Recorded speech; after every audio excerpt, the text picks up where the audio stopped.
Okay, so on to finally mounting and connecting the radiator. So this one's going to be a bit trickier because we are dealing with pipes in the loft, and I'm going to have to change a lot of pipes as well because I think I'm going to change the direction of where they're coming in from. So obviously, as mounting is like one of the key pieces, I done some essential measurements to estimate the positioning because there's quite a few mounting points that I could use. So I could use this, that would be this area. I could go through here, and this is this.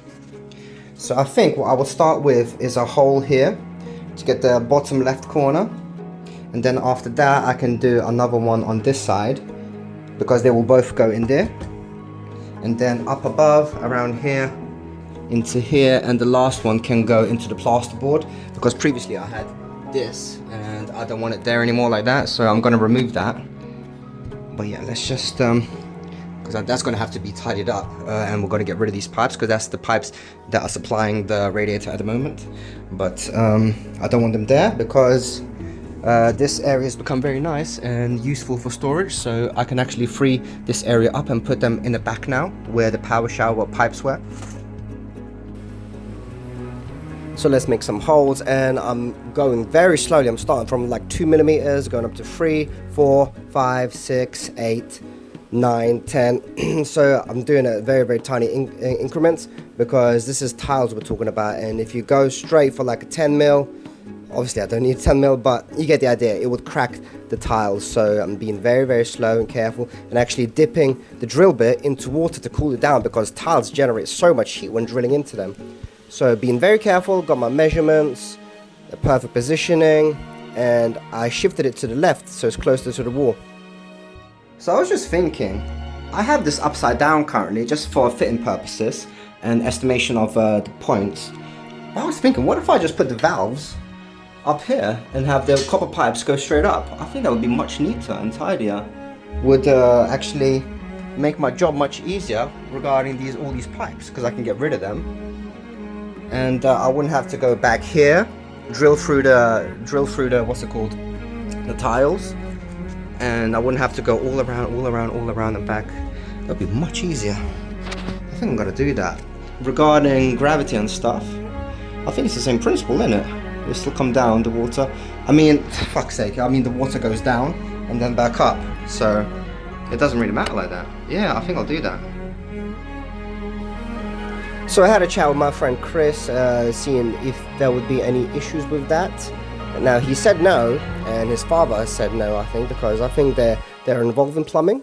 However, I think I did come across issues after I get round to it, and you will see why. But in the meantime, I'm just adjusting the holes to make sure they're perfectly aligned before I go and secure them. Done a test fitting, and just making it all nice and neat, because I do not want to re-drill any holes and replace any more tiles because I've done enough of that replacement now. And fitting the end caps with a bleed off valve, in a way, a bleed off little hole.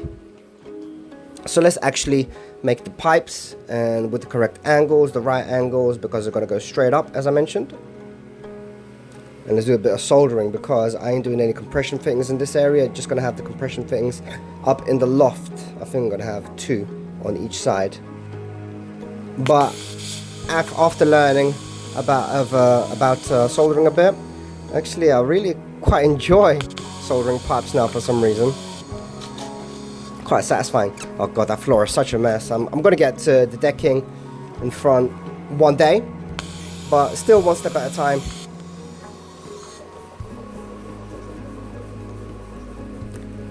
And actually, after being to Finland, I realized, like, in Finland, most of the pipes you see are all silver and chrome. So I was quite surprised at the difference, and it just made me think, why is everything copper here when we could have silver, chrome? But then it also makes me think, so how did people solder and finish them off? It's quite puzzling. Either way, it is what it is. I got copper here, and I'm quite happy with it. I mean, it's in a very small area. So I'll just leave it as it is. I mean, it's all functional now. At a point it wasn't. You'll get to that in a minute.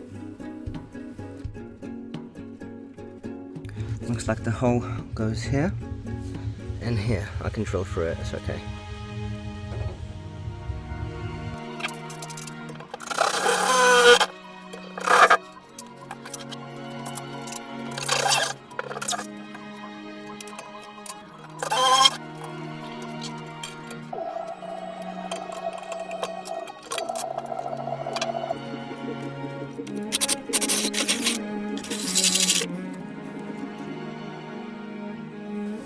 So let's finish off the pipes, the angling. I mean, it's pretty straightforward now. It's just one bend and then cut it to length. And now we can actually join the previous pipes that they were connected to.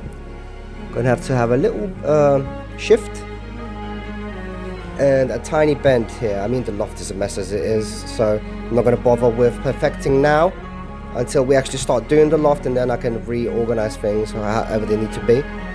But for the time being, I'm just doing this as it is. Obviously everything is drained, and we've got some electrical pipes here, electrical cables. So that was my scare, I suppose. Not scare, just want to be very, very cautious. I mean, I did have a near-death experience with the gas and a massive bang when I cut an electrical cable like 10 years ago. Okay, now it's filling a lot, I can hear it. Not anymore, that was a big one, because I just opened up the release valve in the boiler. I'm gonna go check upstairs though. So I keep coming up here because I changed this pipe with this compression fitting, this one and this one. So 3 compression fittings, and I have to keep checking very, very well before I have a peace of mind, because there's electricals here.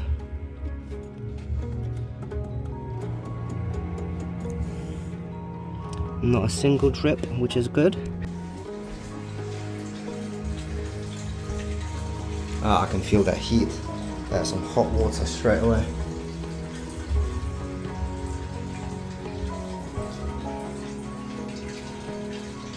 Not a single drip. I did forget one thing. To get the air out. And how the hell am I supposed to get the air out if the cock-off valve, if that's the right word, is down here? And this is the issue that I'm talking about, so I'm going to start figuring this all out now. So it looks like I made a mistake actually yesterday. Since I connected the valves at the top, there was no actual location for the actual radiator to bleed the air, because the bleeding valves were at the bottom. Well, not valves, but whatever they are called.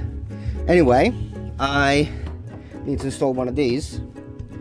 Actually, I'm going to get a hose and bring it up here and a bucket just in case, because we have electricals here. So basically all I'm going to do is just replace this corner with a T and a bleeding valve. So yeah, let's do that. But let's get a bucket and a hose first, just as a precaution, even though I already turned off the mains and I drained the whole radiator out anyway. So it's lucky that I had one of those bleed off valves to spare, and with a hose connector, because I do not want the water just dripping onto the towels. It's much easier if I could just have a bucket next to me. Pretty straightforward again, just use the compression fittings and presto, we've got a connection. Got a solid connection, not a single drip as well. And we can actually turn the water back on at a very, very small increment. I want to be very, very careful. As I said, we're working near the electricals. I want to be super, super safe.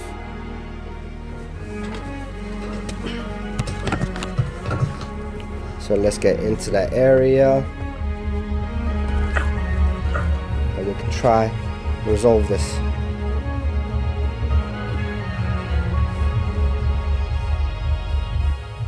Nothing's moving for the time being.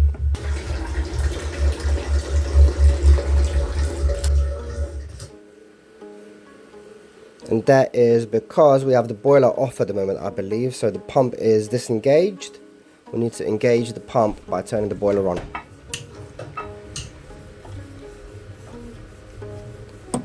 And slowly open the bleed off valve. And we've got some air flowing. There we go.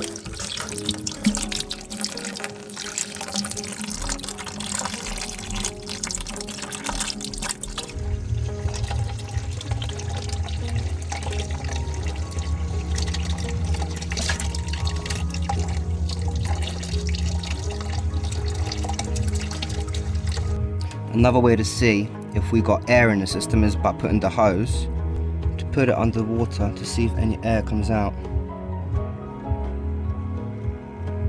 But I think since I turned the heating off, it's not circling. I think the heating needs to be turned on. Even though the idea was, since the radiator is getting hot at the top but cold at the bottom, I thought that the heat might be traveling to the top first. So if we want it to travel to the bottom of the radiator, maybe turn the heating off. But I think we need the heating on for the pump to be turned on. Oh, there we go. We've got air escaping. That's good. Very good. Basically, the idea is to have the bleed valve at the very top of the system, because air travels to the top. Like you have the sea at the bottom and then you have air at the top. So let's check if the other radiators got an airlock as well, or air trapped. And it looks like they did, because that sounds like air to me.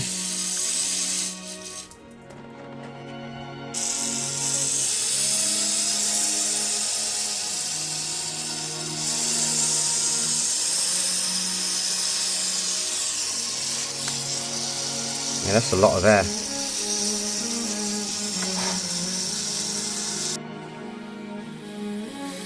Full of air.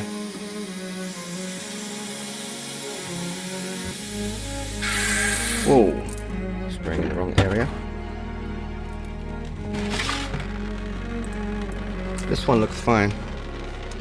So I think what I'm doing is not working, because this is where the water comes from and this is where it returns. So I think the air needs to get pushed out from here rather than here, because the radiator is below here. So as water comes in, the water needs to get the air needs to get pushed out from here, not from here, because the air isn't accumulating here, it's in the radiator, so it needs to get pushed from here, I believe. So I'm gonna have to restart and put this valve on here. I don't really want to go shop and get another valve.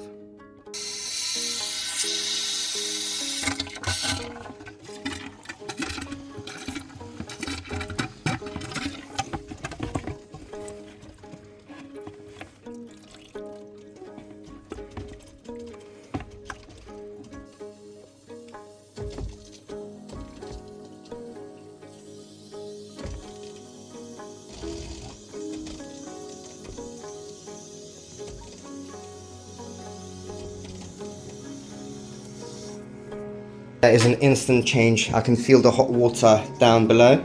Before it was hot only up here, but now it's instantly hot. So I'm going to repeat the process, because that was correct. I needed the air to be drained from this side, not from the inlet, from the outlet, because as the water goes down, the air, I can't explain how. I don't know much about explaining physics, but it makes sense to me. Because air is trapped here, not up there. So as the water flows, the push of the air needs to happen here, not up there. Gotta repeat the process of bleeding each radiator, but I think they're already fine. Whoop.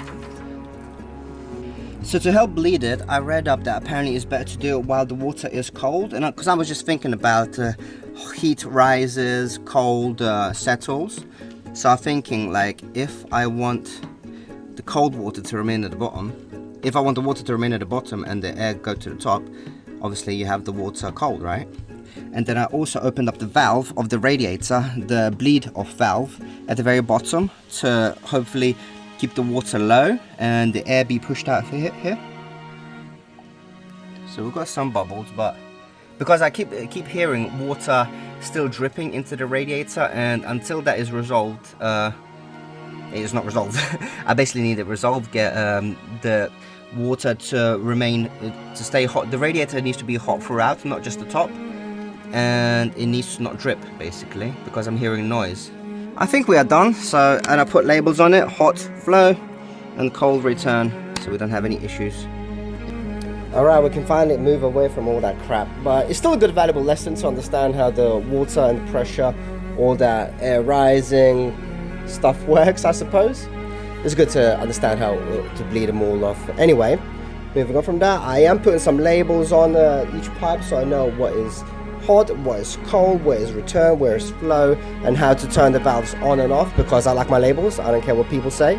People can think it's cringy, but I find it very valuable. See, with these labels, I can avoid cutting a gas pipe. Ta-da!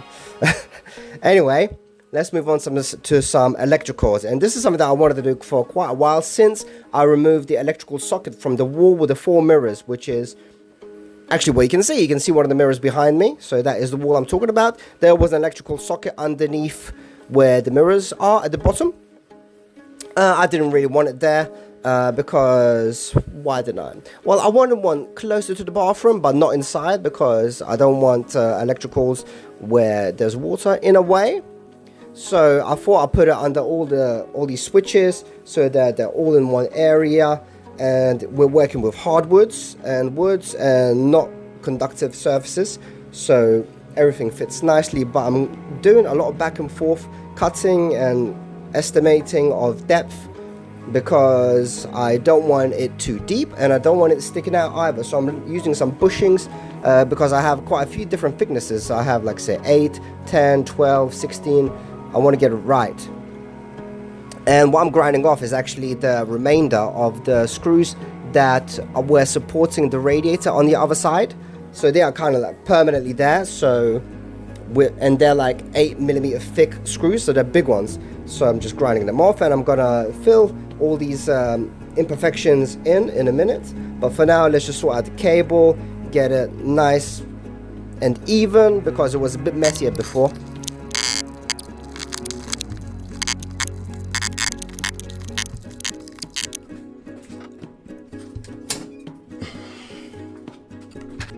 So I didn't film this as I've done this in previous episodes, but I just disconnected the power and then rewired it to split the main socket into the closet for that single switch that we just done, and using a terminal block, lots of twisting, and lots of insulation, so the terminal itself is watertight, just in case of an emergency for this.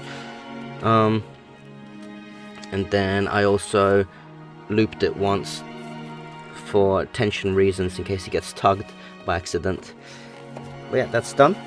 So what do you guys honestly think? Do you think it looks sketchy? Because to me, although it may look like insulated with tape, I know it's very, very secure in there. I mean, I've got a massive terminal block in there, and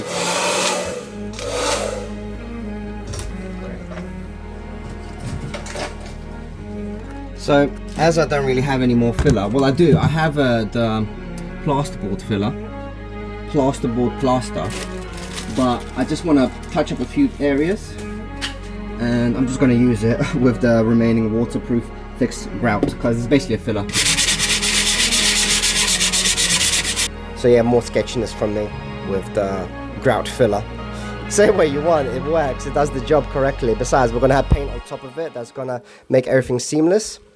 So it works well for me. And I got the plasterboard, plastering mesh. Yeah, well, I'm surprised I actually remember the name, mesh. So yeah, we're filling all that in, all the small little crevices. I mean, it's just a little closet area anyway. It's not like a detrimental looking area that is like a display piece. This is a closet area, it's alright. And when I'm going to do plastering, I'll do it correctly with actual plaster, not grout. Okay, I'm going to wrap up for the day. So I've done my best to tidy the area for a temporary time being.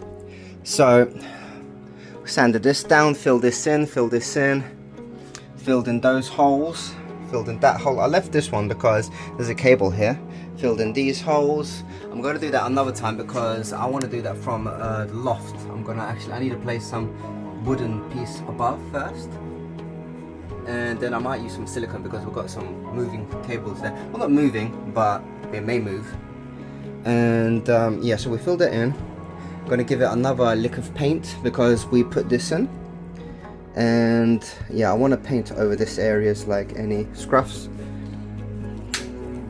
Sorted the bathroom towel out, cleaned the whole wall, and yeah, sorted out the valves and the bleed off valve at the top in the loft. Figured out that this is the inlet, this is the outlet, So I actually done it twice. I put at first put the bleed off valve here, which was wrong. Then I changed it to that. I bleeded every single radiator, and now we've got a functional radiator. So yeah, it's all good now. So now I can shower and clean floor here. Yeah, long day. So I just cut up a block and put that up there, and then I can actually secure it in place because I got like 10 different steel plates on top of it, so I can drill into it with screws.